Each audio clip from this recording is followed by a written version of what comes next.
God is the source of every man, and this is because when He wanted to create man from the beginning, He looked at Himself and said, "Let us make man in our image and after our likeness." Therefore, a man came from God, unlike the other things created. God just called those other things out. He looked at the water and called forth fishes, the sky and called forth the birds, and so on. God is the source and sustainer of man. No man can exist outside of God. In other words, man will always depend on God.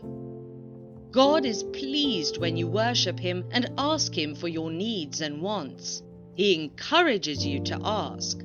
He promised not to withhold anything good from anyone, especially His children, those that have accepted the Lord of Christ over them. If you are His child and you're lacking in anything, then you are the one depriving yourself of your right.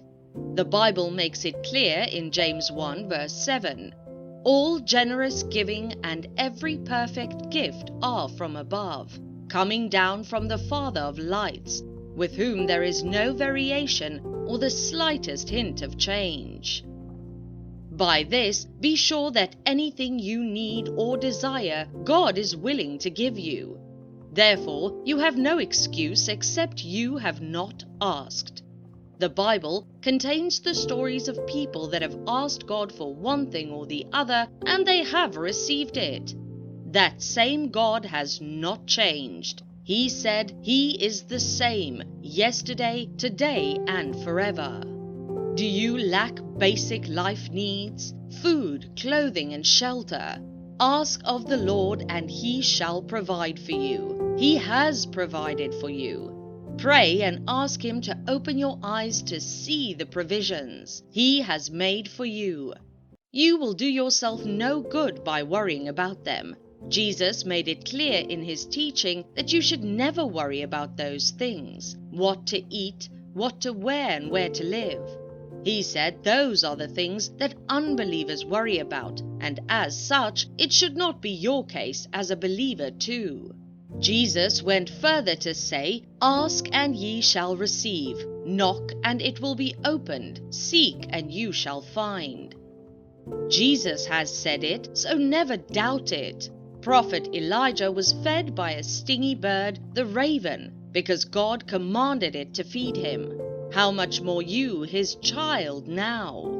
This is to say that even when it looks as though there's no way by human reasoning for you to get what you need, because God is involved, there will always be a way. He is the Waymaker. Hagar, the maidservant of Sarah, found herself and the child she's carrying in the wilderness after she was sent out by Abraham. She was tired and weary, and she concluded that the child too will die, so she placed him away from her because she doesn't want to watch him die. She cried and called on God for help. The child cried too, and God answered her. He first opened her eyes to see what she needed most at that time, a well of water, and thereafter received promises for the child. Don't hesitate to call on God for anything that you lack. If you lack a spouse when it's obvious that you are enough physically, emotionally, and financially, and there is none, it looks as if men are far away from you or women don't come close to you, then ask of the Lord. He is still in the business of providing spouses for His children. He provided for the first man, and He's led those that allow Him and asked Him for their spouses. The servant of Abraham, Eliezer, prayed and asked God for a wife for his master's son, Isaac, and God answered his prayer and brought to him Rebekah. It's not a thing to be shy about not asking the Father. He's willing to help you, but He doesn't force Himself or His will on anyone. Therefore, asking Him to help you search for a life partner is trusting Him to get you the best, and you can rest assured that you'll never regret His choice for you. Maybe yours is not the case of a life partner, but you've been married for long now, and you are yet to conceive. Don't worry yourself, but ask of the Lord. He is faithful to grant you your heart's desire. Psalms 127 verse 3 says, "Behold, children are a heritage of Yahweh. The fruit of the womb is his reward." As a child of God, you're entitled to his blessings, and one of such blessings is the gift of children. Therefore, ask him when you don't have. Abraham asked for his wife, Sarah, and God answered him. At the appointed time, the promised son was born. It was beyond the comprehension of science and medicine. A 100-year-old man and a 90-year-old woman cannot conceive and give birth. It seemed impossible, but with God, all things are possible. No matter what your case may be, no matter what the doctors have diagnosed and concluded over you, God has the final say. Ask him to help you. You will be sure to testify of his goodness and faithfulness.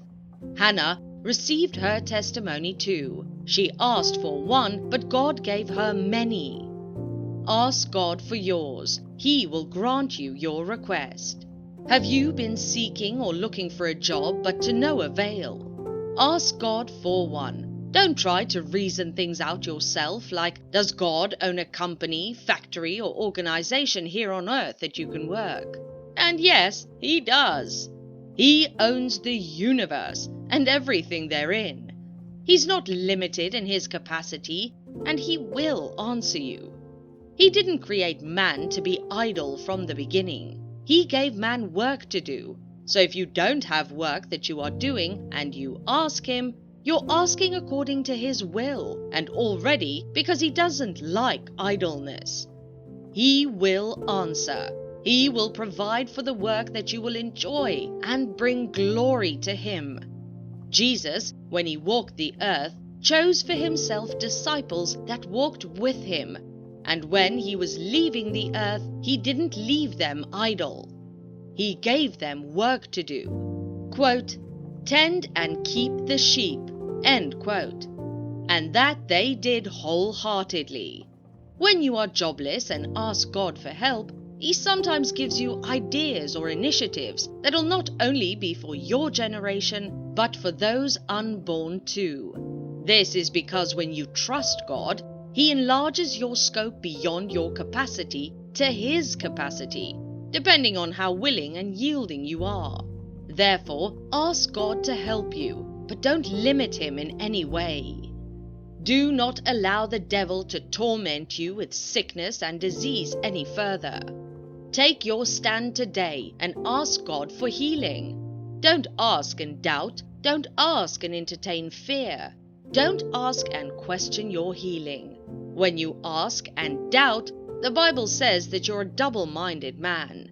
With that, you should not expect to receive anything from God, because a double-minded man is unstable in all his ways. Therefore, when you ask for your healing, believe that you've received it, and it shall be so. In other words, ask with faith.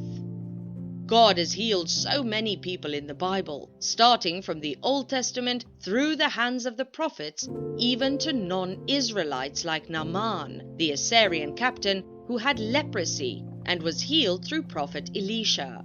Jesus too walked the earth and did a lot of miracles, including healing the sick. He said, quote, "As I see my Father do, I do also," end quote. Meaning it is the Father's delight to heal people of sickness and diseases, free those that are oppressed or tormented by demons, and so forth. Many didn't wait for him to meet them and heal them. They took the steps of faith and got their healings, like the woman with the issue of blood for 12 years. She didn't just sit at home and wish that Jesus came to her. She only made up her mind to touch the hem of his garment, and she got her healing. How much more do you know as a believer? Don't dwell on the doctor's report. Ask God for your healing. He said, "For everyone that asks, receives." Refuse to accept anything short of good health and a sound mind. Ask for it. He will surely give you. Whatever it is that you are lacking, ask of God. He is faithful. He will grant you the desires of your heart. If what you lack is wisdom for living a purposeful and meaningful life, then ask Him. James 1 verse 5 says, "Now, if any of you lacks wisdom, he should ask God, who gives to everyone generously without a rebuke, and it will be given to him." God does not rebuke or criticize you for coming to Him and or asking Him for help. The Israelites depict this so well, in that any time they realize that they lack anything, they call on God. There's no limit to what they cannot ask from God, and there was never any occasion that God complained that they're asking for too much. Whatever it is that you're lacking, whether as an individual, a family, or an organization, ask God. He is ready to give you an answer to whatever it is that's making you shed secret tears. Ask Him today and be sure to receive answers.